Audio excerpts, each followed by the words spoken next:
Okay, so I think we'll make a start now. So thank you everyone for joining us for our virtual subject information session this evening. My name is Sophie and I'm a designer and digital marketing coordinator here at East Coast College. Just to make you all aware, we will be recording this session. It'll be available to view on YouTube early next week for those that are unable to attend this evening, or for those of you that would just like to recap.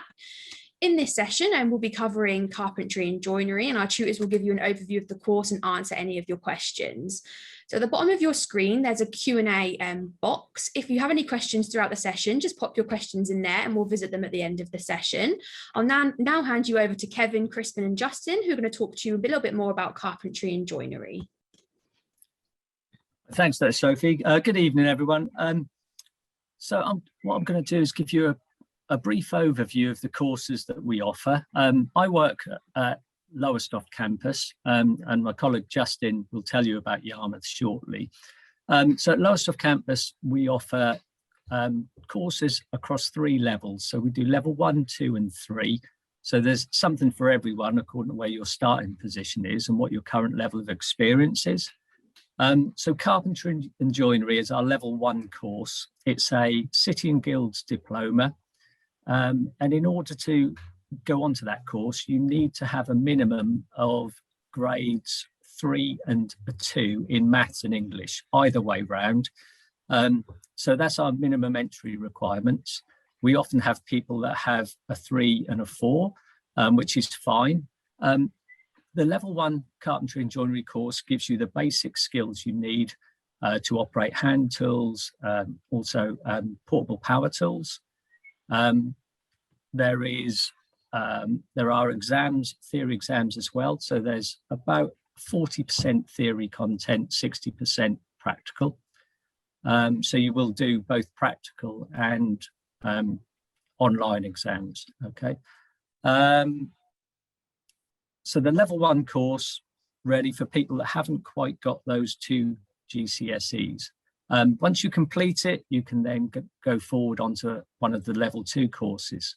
So the level 2 courses, we split the disciplines at this point. So we either do bench joinery or site carpentry. They're slightly different career routes. So a site carpenter is the person who will work on a building site, building new houses, putting the windows in, staircases, putting the roof on. So they'll travel about a lot, working outside predominantly, and moving about different building sites. The bench joiner is the person who makes the staircases and the windows for the site carpenter to fit. So they have a different type of job. They tend to go to a workshop, the same place, day in, day out, and they will produce those components for the site carpenters to fit.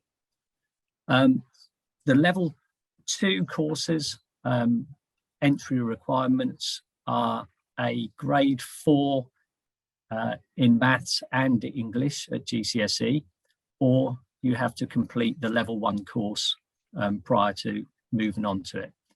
It's quite a difficult thing, the level 2 course, if you go directly into it, because we obviously still have to cover the basic hand skills that you need. So you will have to do the level 1 practical requirements in the first 8 weeks of the course. So it's quite a steep learning curve and there's lots to do. But you're never bored, which is a good thing. You know, there's plenty to get on with. Then we're moving on to level 3. We offer level 3 in site carpentry and bench joinery. They're separate courses, but the level 3 courses focus a little bit more on self-employment, site supervision, and how you might price for your own work. So, you know, if you want to become self-employed or even start your own business later down the line, or go into a supervisory role, the level 3 courses are quite valuable. Site carpentry content at level 3 moves into more complex roofing, so cut roofing, hand cut roofs, and the bench joinery courses introduce curved joinery. So there's a lot of steaming and lamination of the timber to actually get it to follow curved shapes. Obviously a lot more complicated than just doing straight work. they're the courses that we offer at Lowestoft, and I'll pass you over to Justin now, and he can let you know about the provision at Great Yarmouth. Hi there, my name's Justin. I'm the teacher at GY. We run at GY, we run both level 1 and level 2 site. So at level 1, we look at the 6219 as a diploma. With this is again, this is like going to be some of the basic sort of joints what you do. So in the first term, as Kevin said, we're looking at developing hand skills, and in the second term we then start looking at some assessment, which means that we would cover health and safety along with the practical elements which are set down by city and guilds. In the third term, we like to look at a personal project. So what you've learned over the last 2 terms, we'll put together, and then you can make a personal project of your own. Now, by doing this, we're looking at we'll be looking at cutting lists, measuring, and then developing those skills to produce a product which you then can later take home with you. Then we move on to level 2, and the same sort of entry requirements as Kevin was talking about.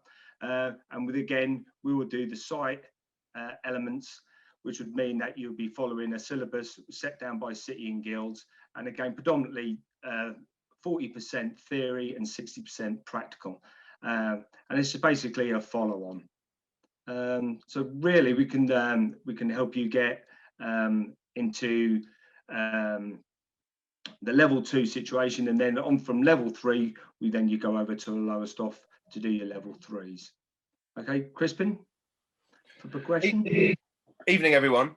My name is Crispin. I work at the Lowestoft campus. Now, I want to talk a little bit about progression and pathways. So, as Kevin and Justin have said, we it's useful that the level 1 is completed. It gives you that good foundation, that good footing in order to be able to progress on. So obviously, if you've started the course at a level 1 stage, then obviously moving into that level 2 is obviously the chosen pathway. Some of our candidates who have done the level 2 in either bench joinery or site carpentry, they will decide that they've done enough at college and they've got the opportunity to go to work, and so they are venturing out into the workplace after that level 2, which is fine. And the subject matter that we cover in the level 2 gives them that good foundation to be able to do the jobs. So, for example, in the site carpentry at level 2, we cover the staircases, hanging doors, fitting locks, some of the basic roofing stuff, which is obviously the work that you would do as a site carpenter, and likewise some of the bench joinery.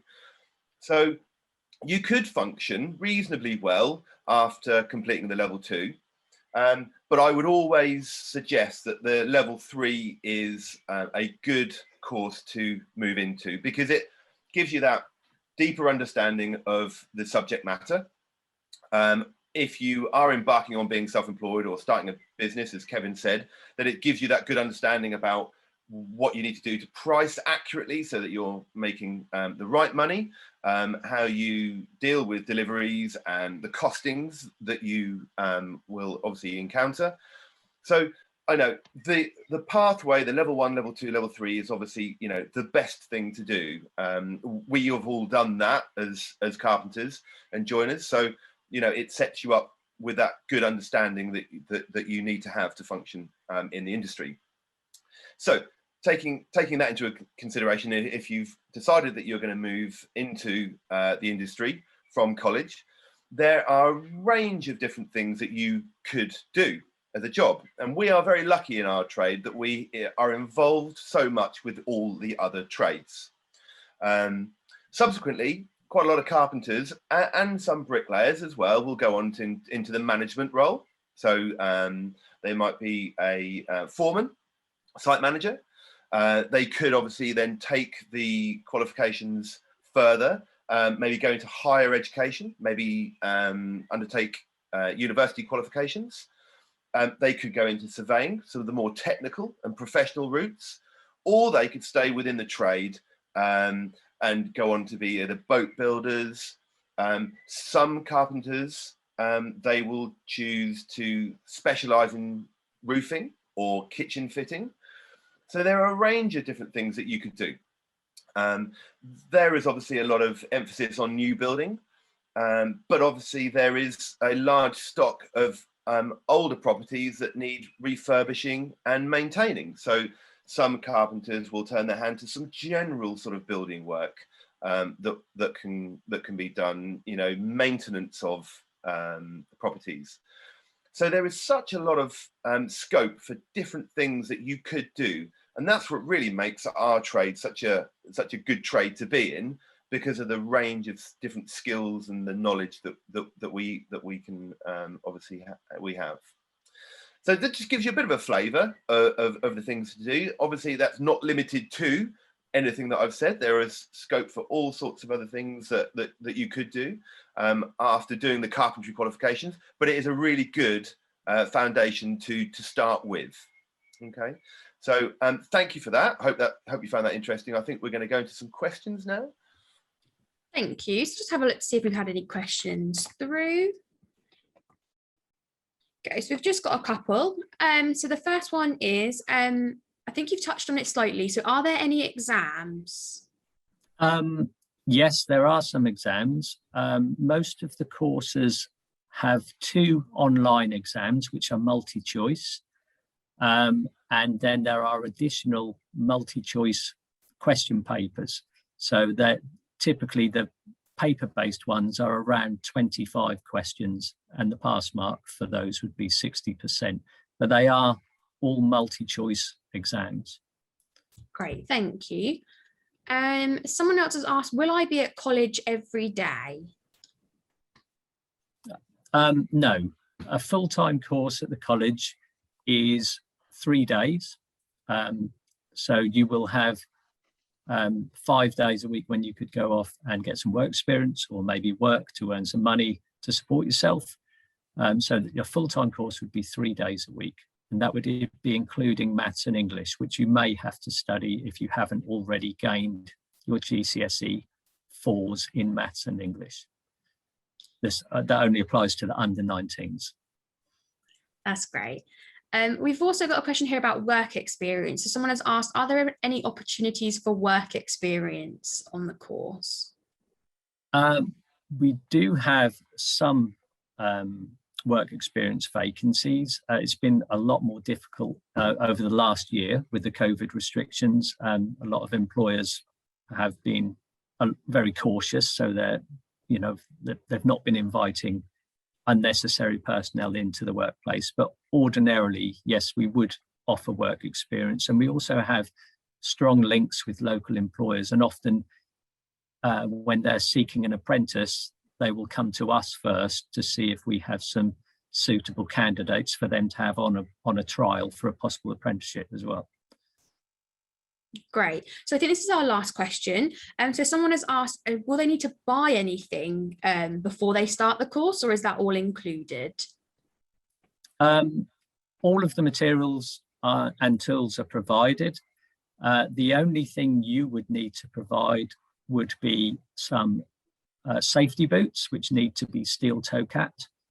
And your basic stationery, pens and pencils, which most of you would have from school anyway. So we don't have a uniform at the moment. There is talk of us having polo shirts, according to which construction team you're in. And I think that might be going ahead, but I'm not sure what the pricing would be on that. So that's something that's happening at the moment, but definitely safety boots, possibly a polo shirt, but the polo shirt wouldn't be a great deal of money, probably less than a tenner. Great, thank you. Okay, so that is all of the questions that we've got this evening. Cool. So thank you for joining us. If you haven't yet applied, you can head over to our website now, which is shown on screen, and fill out an application form. You can also find out details of all of the other courses we offer here at East Coast College.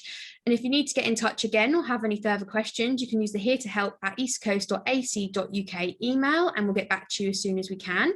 Thank you for joining us this evening, and we hope you have a great evening. Thank you.